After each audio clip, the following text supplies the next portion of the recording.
Hi friends, welcome back to my channel. Friends, ఈ స్టోరీకి writer SNMR Sridhar గారండి. ఆయన స్టోరీస్ అన్నిటికీ కూడా కాపీరైట్స్ వర్తిస్తాయి.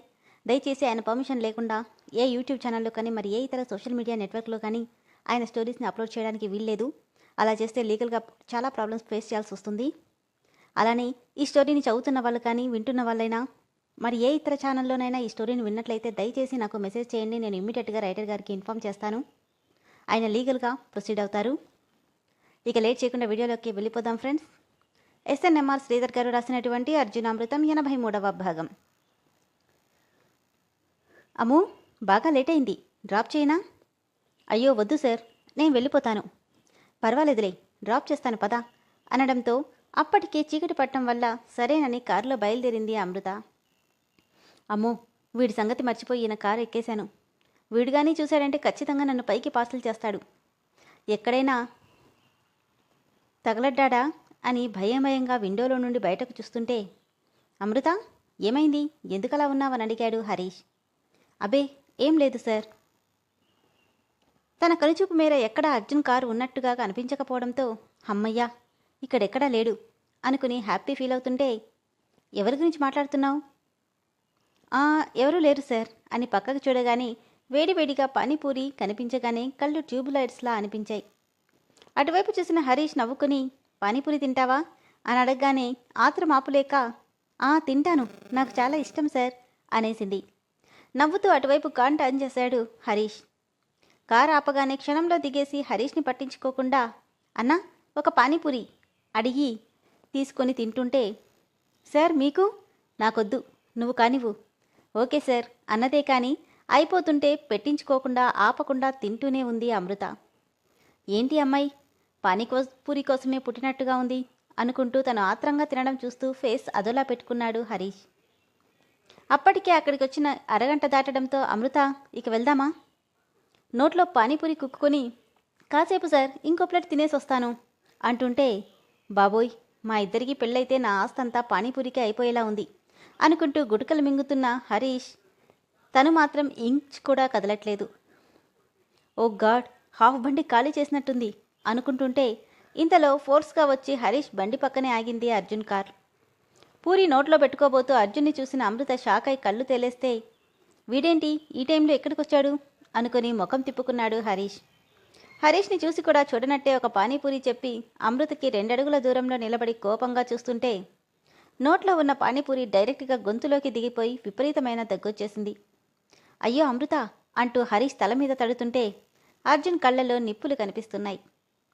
కంగారుగా హరీష్ నుండి దూరం జరిగి, అమ్మో అప్పుడెప్పుడో ఈయన నా చేయి పట్టుకున్నందుకు చేతి మీద యాసిడ్ పోశాడు, ఇప్పుడు ఏకంగా నా తల పట్టుకున్నాడు, ఇప్పుడేం కాలుస్తాడు అనుకుంటూ హరీష్ వైపు జాలిగా చూస్తుంటే ఒక్కసారిగా పక్కనే కుండలో ఉన్న పానీపూరి మొత్తం అమృత మీద పడిపోయింది. ఏడుపు మొహంతో చూస్తుంటే, అయ్యో అమృత ఏమైంది అని అడిగాడు హరీష్. ఏముంది, పాపం బండికి దగ్గరగా ఉంది కదా, పొరపాటున పడిపోయినట్లుంది అన్నాడు అర్జున్. అర్జున్ వైపు డౌట్గా చూస్తూ, ఏ అమృత నిజమేనా? హా అంటూ తలాడిస్తుంటే కర్చీఫ్ తీసుకుని తుడవబోయాడు. నేను తుడుచుకుంటాను సార్ అంటూ కర్చీఫ్ తీసుకుని తుడుచుకుంటుంటే, వాటర్ తెస్తానుండు అంటూ కార్ దగ్గరికి వెళ్ళగానే ఒక్కసారి టచ్ చేస్తేనే వాడి చెయ్యి యాసిడ్ బారిన పడింది. మరి ఇప్పుడెందుకు వదిలేస్తున్నానో తెలుసా? తెలీదు, వాడితో కొంచెం పనుంది అందుకు అని పళ్ళు బిగబట్టి, ఇంకోసారి నిన్ను వాడితో చూశానంటే ఈసారి మరుగుతున్న నీళ్లు తెచ్చి ముఖం మీద కొడతాను, గుర్తుపెట్టుకో అనగానే కోపంగా గుడ్లురిమి చూసింది. ఏంటి ఆ చూపు? టైం ఎంతో తెలుసా? ఇంకో 10 నిమిషాల్లో నువ్వు ఇంట్లో లేకపోతే నా చేతుల్లో ఇదే నీకు ఆఖరి రోజు, జాగ్రత్త. సార్ వెళ్ళిపోదాం పదండి. పర్లేదు, క్లీన్ చేసుకో. అక్కర్లేదు సార్, ముందు పదండి అంటూ కారెక్కేసింది అమృత. అమృత, మనం ఈరోజు అర్జెంటుగా ఒక మీటింగ్కి అటెండ్ అవ్వాలి అంటూ ఫాస్ట్గా నడుస్తున్నాడు మరుసటి రోజు హరీష్. ఓకే సార్ అంటూ తన వెనకే వెళ్ళింది. డ్రైవర్ నువ్వు అక్కర్లేదు, మేము వెళ్తాంలే అంటూ స్టీరింగ్ తీసుకున్నాడు. సార్ ఇప్పుడు అటెండ్ అవుతున్న మీటింగ్ దేనికి? అదా, ఇంకో 15 డేస్లో ఆస్ట్రేలియా ప్రోగ్రాం గురించి. అలాగా, అవునమృత అంటుండగానే ఎదురుగా ఒక కారు అడ్డంగా రావడంతో డాష్ ఇవ్వబోయి కరెక్ట్ టైంకి బ్రేక్ వేశాడు హరీష్. హే యూ అంటూ విండోలో నుండి తిట్టబోయేవాడు కాస్త ఎదురుగా ఉన్న కారులో అర్జున్ నేహాలను చూసి కోపంగా కారు దిగాడు. అమృత కూడా కంగారుగా కారుకి కిందికి దిగింది. ఈ రోడ్డేమైనా మీ బాబుదనుకున్నారా? ఇష్టం వచ్చినట్టు డ్రైవ్ చేస్తున్నారు? మేం కరెక్ట్గానే చేస్తున్నాం. నీకే పక్కన అమ్మాయి ఉండేసరికి రోడ్డు కనబడట్లేదు అంటుంటే అమృత తన వైపు కోపంగా చూసింది. అవును, ఇంతకీ ఎక్కడికింత హడావిడిగా బయలుదేరారు? నీకెందుకు? ఊరికే తెలుసుకుందామని. మీరెక్కడికో మేము అక్కడికే. ఓ, ఆస్ట్రేలియాలో జరిగే కొత్త ప్రాజెక్ట్ కోసమా అంటుంటే అమ్ము పద వెళ్దాం అంటూ వెళ్ళబోయాడు. అదేంటి, నీ పియ్య పేరు అమృత కదా, అమ్ము అంటున్నావు అని కోపంగా అమృత వైపు చూస్తూ, ఓ తన ముద్దు పేరా అన్నాడు అర్జున్. భయంగా గుటకలు మింగుతుంది అమృత ఆ మాటకి. పక్కనే ఉన్న నేహాన్ని చూస్తూ, నేను కేవలం నిక్నేమ్తో మాత్రమే పిలుస్తాను, కానీ నువ్వు ఫ్రెండ్ అంటూ చెట్టా పట్టలేసుకుని తిరుగుతారు కదా. సార్, బురదలో రాయేస్తే మన మీదే పడుతుంది, పదండి వెళ్దాం అంటూ అమృత వెనుతిరగ్గానే 1 సెకండ్ మిస్టర్ హరీష్ అని అర్జున్ అనడంతో ఇద్దరు వెనక్కి తిరిగారు. ఏంటి, మొన్న ఎవరో అన్నారు నీ పిఏ 10th కూడా పాస్ అవ్వలేదంట కదా అనగానే అమృత బాధగా తలొంచుకుంది. హరీష్ తన వైపు కోపంగా చూసి, చదువు కంటే ముఖ్యమైనవి చాలానే ఉన్నాయి. తను పెద్దగా చదువుకోకపోయినా చాలా తెలివైంది, ఏం చెప్పినా చాలా త్వరగా అర్థం చేసుకుంటుంది, కాబట్టే నా దగ్గర పనిచేస్తుంది అన్నాడు. అవునా, అయితే తనని ఆస్ట్రేలియాకి ఎందుకు తీసుకురావట్లేదు అనగానే ఏం మాట్లాడలేకపోయాడు హరీష్. వెటకారంగా నవ్వుతూ, ఏంటి సౌండ్ లేదు? ఎలా ఉంటుంది అర్జున్, పాపం అమృతకి అసలు ఇంగ్లీషే రాదు, తీసుకెళ్ళి మాత్రం ఏం చేసుకోవాలి? ఎవరితోనూ 4 ముక్కలు ఇంగ్లీష్లో మాట్లాడలేదు. ఏదో హరీష్ జాలిపడి జాబ్ ఇచ్చినట్టున్నాడు, బట్ ఆస్ట్రేలియా అంటే ఎందుకులే రిస్క్ అని తీసుకురావట్లేదు అని నేహ అంటుంటే అమృత కళ్ళల్లో నీళ్లు తిరిగాయి. అర్జున్ అమృత వైపు నవ్వుతూ చూస్తూ, కరెక్ట్గా చెప్పావు నేహ, అంతే అయ్యుంటుంది, అయినా మనకెందుకులే, వెళ్దాం పదా అంటూ ఇద్దరూ కారులో కూర్చోబోతుంటే, excuse me, just wait a minute అని హరీష్ అనడంతో కార్ ఎక్కేవాళ్లు కాస్త ఆగారు. అర్జున్ కార్ డోర్ ఓపెన్ చేసి, ఏంటి? నేను తనని తీసుకురానిది తనకి చదువు లేదని కాదు, మరెందుకో? నేహాని కోపంగా చూస్తూ, నీ ఫ్రెండ్ అంటే పరాయి మగాడితో ఎక్కడికైనా తిరుగుతుంది, కానీ అందరూ అలా ఉండరు.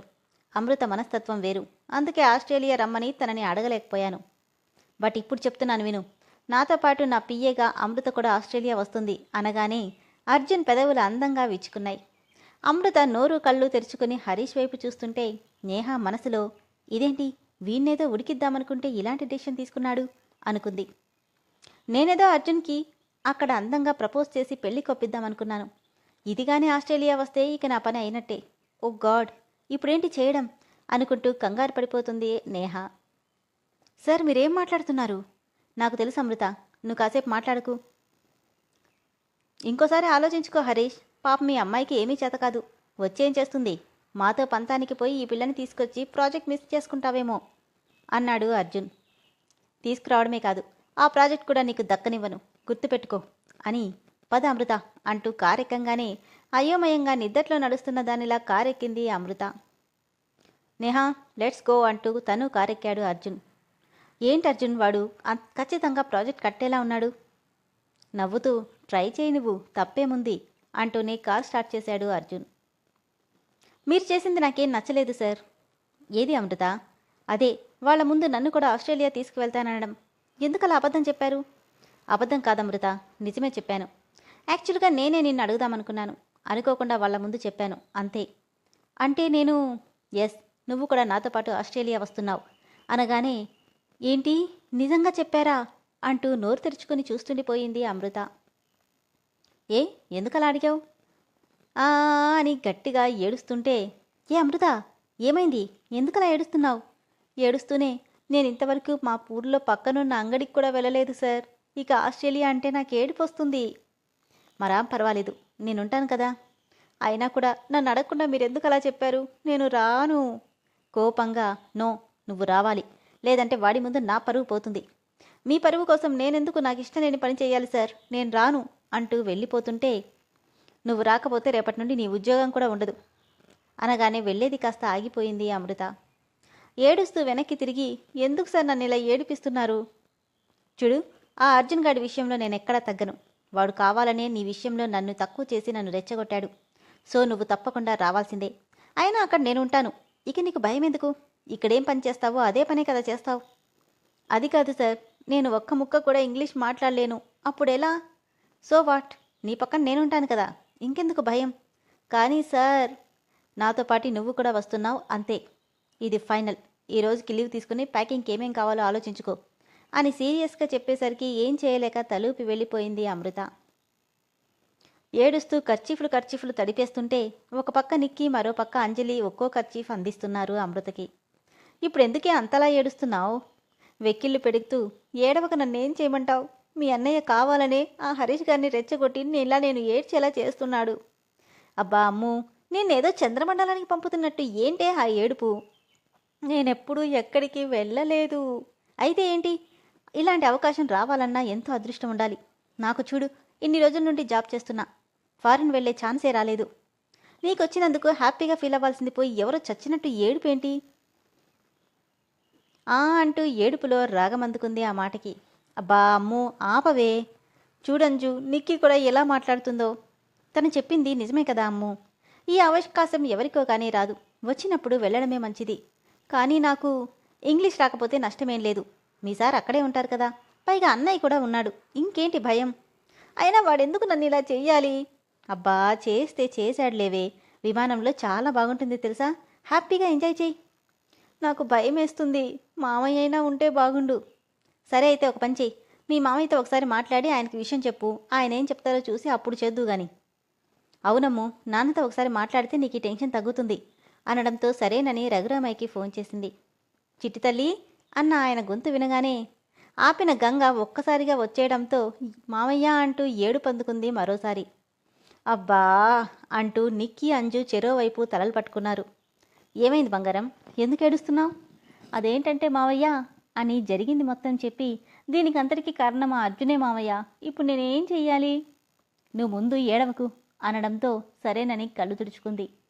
కాసేపు ఆలోచించి, చూడు బంగారం, మనం ఒకచోట పని చేస్తున్నప్పుడు పని గురించి వాళ్ళు ఏం చెప్పినా మనం చెయ్యాలి. ఎందుకంటే మనకి నెలకి డబ్బులు ఇస్తున్నారు కాబట్టి. అంటే వెళ్ళమంటున్నావా మామయ్య? తప్పేముందమ్మా, నువ్వు వెళ్ళేది ఆడుకోవడానికి కాదుగా. ఈ కాలంలో ఆడపిల్లలు ఆకాశంలోకి నిచ్చెన వేసుకుని ఎగురుతున్నారు. ఉద్యోగరీత్యా వెళ్తే తప్పేం లేదు. అంతేనంటావా మావయ్య? అవును తల్లి, ఈ కాలాన్ని బట్టి ఆడపిల్లలకి అన్నిట్లోనూ అవగాహన ఉండాలి. అందుకే నిన్ను చదువుకొని ఎంతగానో బతిమలాడాను. వెళ్ళనంటే వెళ్ళనన్నావు. ఇప్పుడు చూడు ఎంత ఇబ్బంది పడుతున్నావో.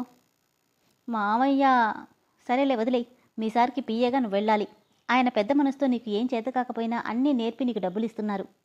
ఆయన పరువు కాపాడడం నీ బాధ్యత. ఇంకేం ఆలోచించకు, బయలుదేరు. నా చిట్టి తల్లి ఆస్ట్రేలియా నుండి ఈ మామయ్య కోసం ఏం తెస్తుందా అని ఎదురు చూస్తూ ఉంటాను, సరేనా?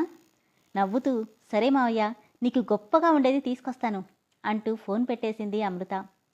రఘురామయ్యతో మాట్లాడగానే మనసంతా దూది పింజలా అయిపోవడంతో అమ్మయ్యా అంటూ ఊపిరి తీసుకుని నవ్వుతుంటే, ఏంటి మేడం, మీ మామయ్య ఓకే చెప్పాడా?